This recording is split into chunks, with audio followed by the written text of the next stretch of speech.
Believe Nation. Top 10, I got a top 10. Got my motivation high for my top 10. Gotta learn from the wise women and men. All my life, like na na na na. For my top 10, top 10, na na na na. This one's for my top 10. Hey, it's Evan Carmichael, and I make these videos because you are probably the most ambitious person in your circle, but you know you're capable of more. And you get that push by surrounding yourself with the best. So today, let's learn from one of the best, Grant Cardone, and my take on his top 10 rules of success. Enjoy. Okay, let's kick it off with rule number 1. Play a different game. Why is Donald Trump the president of the United States? Because he played around the edges of politics. Go back and watch the Republican. Watch him destroy those Republican old school politicians. Watch him destroy them because he's like, I'm playing by a new set of rules. You know, I don't like the hand. I don't like the way this game's played. I'm going to play a different game, and they won't know how to respond to it. Rule number 2, find compatible partners. If Grant Cardone had to give us top 3 relationship tips off the top, what would they be? It's to have a significant other. The beings have to have a similar vibration. Okay, I know people say it likes, and what is it? Opposite attracts. Yeah, well, I don't believe that. I think that's just a bunch of bullshit. I think people need to vibrate similarly. I can't go 500 miles an hour and expect to be with somebody that wants to go 80. Mm-hmm. They're going to be uncomfortable. They're going to be like, you need to slow down. I'm going to be like, you need to speed up, and we're going to have this thing. So. You know, if one person's on the brake and the other person's on the accelerator, you're going to wear this freaking vehicle out. And that's what I see happening in a lot of relationships. And so the people have to figure out who's doing what, who's driving, where are we going, and admire that in each other. Rule number 3, don't give up on your dreams. Do you think from a marriage perspective or from a partner perspective where you've got this hunger to go and build a business? Because I speak from my own experience here in the sense of if I'm not in a good space with my wife or we might argue or something's not right, I couldn't give a f*** about building a big business, right? I agree with that. What advice do you have for entrepreneurs who are in if I didn't care, relationships? if my marriage was falling apart right now, I would still care about my business. Mm-hmm. Because my business is my dreams are so native to me, meaning they're innate. They were with me before the kids and before her. Uh-huh. I'm not giving those up. Uh-huh. And that's all I told her when I got married to her. I said, look, I will give anything up, but I will not give those up. She's like, I don't want you to. I want to see if I can make them bigger. Uh-huh. I'm like, you're my girl. So that's what I want. Like, I don't want to give up, and I don't want her to give up on her dreams. Right, and then if the two dreams can come together, right, it's utopia, and then the marriage is going to be cool. There's going to be bumpy spots and working all that out, and who's doing what, and you said this, and we correct each other all the time, and I wish you wouldn't have said that, and whatever, you know, I got a big mouth, and but you know, I think the spiritual condition it should be first, and then that'll handle the marriage thing because. For me, my dreams are a spiritual condition. They're like the things I want to do, the things I've always dreamed of, the things that satisfy me and make me feel filled, like are of a spiritual nature. It's not really about money for me. Rule number 4, do the work. You take care of yourself every day. You got to do the work. Some things you cannot delegate. Taking care of your body, food you eat, somebody can cook it for you, you still got to put it in. And then you got to take care of yourself. And then you got to take your ideas and your dreams. Only you know what they really are. And only you and you alone know what your real potential is. Your wife can't do that for you. Your husband can't. Your boss can't. Your manager can't. God's not going to even do it for you, folks. You got to do that. You want to be in good shape? You can pray for it all you want. You want to get your money right? You can pray for it, but you got to do the work. Your destiny is waiting for you, but you got to do the work. Hey, man. Everett, how you doing, buddy? Good. How are you? You got a book coming out, don't you? You just came out. Where can people get it? Get it on Amazon, easiest spot, built to serve, right there. Let's go, man. If you guys don't know Evan, follow Evan Carmichael. He's got a new book out, Build to Serve. Go grab it today at Amazon. Just a good dude right here. Rule number 5, know your destination. How do you maintain a positive, opportunistic, upbeat attitude during times like this? You know, I struggle with it just like everybody else. This is not an easy time. It's scary. Uncertainties everywhere. Bad news everywhere. The thing that I continue to do is, I was just telling Jared a few minutes ago, we're just thinking too small. Mm. You know, we're thinking too small. And so, like, I'm like, where am I going? Where am I trying to get to? Because I could be seduced into a beach right now pretty easily. Yeah, I'm gonna go lay on the beach, and I don't need to do all this, you know. And then I'm like, wait a minute, there's no beaches open either. Like, there's the Caribbean shut down, the damn St. Bart's is shut down. There's everywhere you go, there's problems, right? So there's no getting away from that. Where am I going? Yeah. So the thing I need to wake up every morning. Hey, I'm still going for $10 billion worth of real estate, maybe 20. Yeah. Why not 30? So how do I do that? Got to stay relevant. Got to keep paying my bills. Got to take care of my properties. Got to show people that I know how to get through tough shit. You can't expand if you fold every hand. You can't win if you fold every hand. So you got to play the cards you got right now. It's tough. But I have to keep making contacts with people that can actually benefit me in 21, 22, 23. Mm. I got to be a beacon of possibility and potential and future. So that when things start lifting off and we can do deals, I'm relevant to the conversation.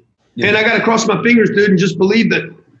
I got to believe that things are going to get better. Rule number 6, make contacts. Success is a contact sport. You cannot be successful if you don't make contact. You guys interview people and then you never follow anybody up, man. Nobody follows anybody up. I spent $2 million with a lawyer that's never called me back. Same thing for the barber, same thing for the cosmetologist, same thing for the plumber, same thing for the roofer. Dude, you guys don't call people back because you think they're not interested. Do you think I'm only going to have one car accident? People that have one car accident end up in 3 of them. Mm. Okay? Divorcees, guy gets a divorce. Everybody here knows somebody that's got 4 of them. Buck, he ends up with 4 different attorneys. Like, you guys don't follow up. You are a business, not a lawyer.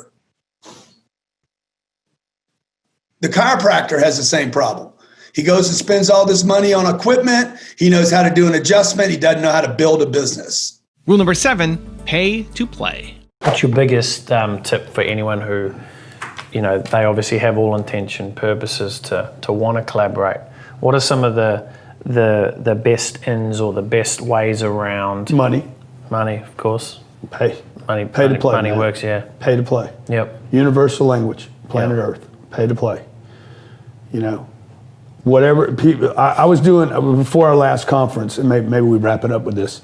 Before our last conference, a guy came in my office from a big bank and said, "Hey, I want to talk to you about lending you some money for your apartment building." So I'm like, "Great. Have you bought a ticket to my conference?" "No, I haven't." I said, "I don't have time for you." So it's like pay to play, man. It is the simplest hack on planet Earth. Yep. I'm going to take garbage pieces of paper, dumb little pieces of rectangle paper, and give them to you to speed up my process. I don't know why. I don't know why I didn't know this for 45 years. Yeah. And I don't know why I was so hung up on trading paper for access. It's what all the big players do. Yeah. I mean, I even had this arrogant thing. I'm not paying to connect up. Like, dude, this is how everything works on this planet. Rule number 8, get big. Every city I've ever been to, when I work with CEOs, they say, number one problem here is the people. I said, then you need to get better. So to the degree that you're having problems with people, you got to get better, and it starts with you. And you're only going to hire the people, like we have people come to us. I'm turning resumes down. I'm like, I can't see enough people. Like, I got people that, so many people want to work with us because we're successful, right? And if you want good people, get big. Yeah. Everybody wants to work at Facebook. Okay, the average person at Facebook makes $250, just under $250 a year.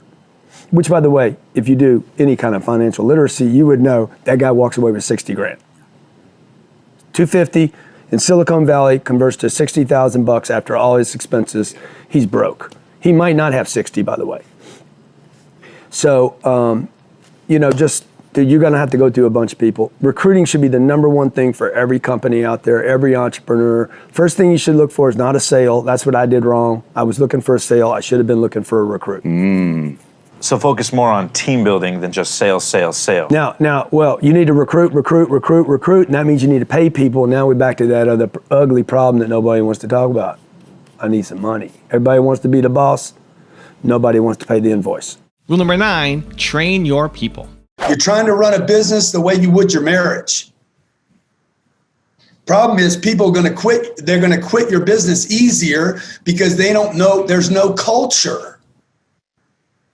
And once you have those kids, it's hard to walk out on the marriage because you can't get rid of the kids. The moment they turn 15 or 18 and they leave, you're like, the marriage is over. Same thing in a business, man. The business falls apart every day. You got to train your people daily. And rule number 10, the last one before a very special bonus clip, is elevate the game. Part of the issue with salespeople is they don't take ownership of the business. I was having this conversation with a guy the other day. I'm like, he's 50, mid-50s. He's the guy that supposedly knows how to sell a pen. I'm not going to mention his name, but so he's a crook. He's a complete criminal. I'm like, dude, you got to quit. You got to elevate the game. All salespeople need to elevate the game and start thinking about managing a team, running a business, running a big business, not just selling a pen. Mm-hmm.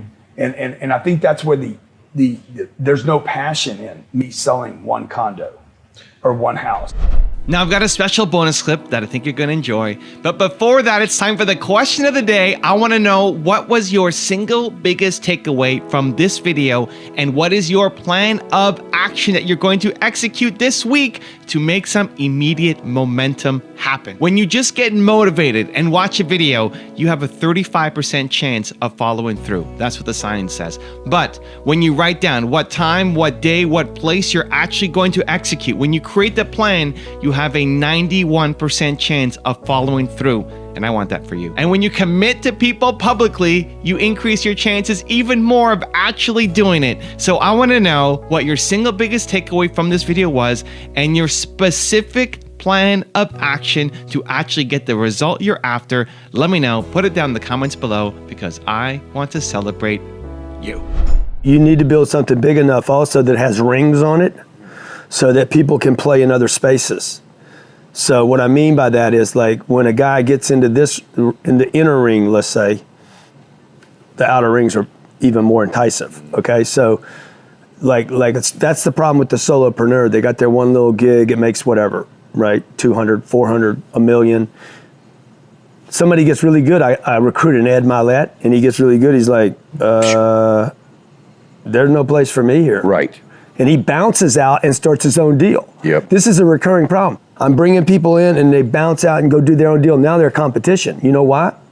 It's not because he's a thief. It's because there wasn't a second ring and a third ring and a fourth ring. So I have rings now. Ryan Secco, he comes in as a phone guy. Bang, then he's the pilot. Now he's in the real estate. The guy's gone in 3 years from working a $125,000 a year job to deals that are $125 million. Like, he's next to me on phone calls where I'm negotiating $160 million worth of debt on one deal. Like, we're playing with big boys now. He did all that because he didn't chase a career or a job or a salary. He looked for an opportunity, and he looked for how big can that opportunity get. And I think this is a problem that people that go to Facebook, they're making a mistake. They should be looking for entrepreneurs that want to accelerate and build massive opportunities for other people that can keep doing this.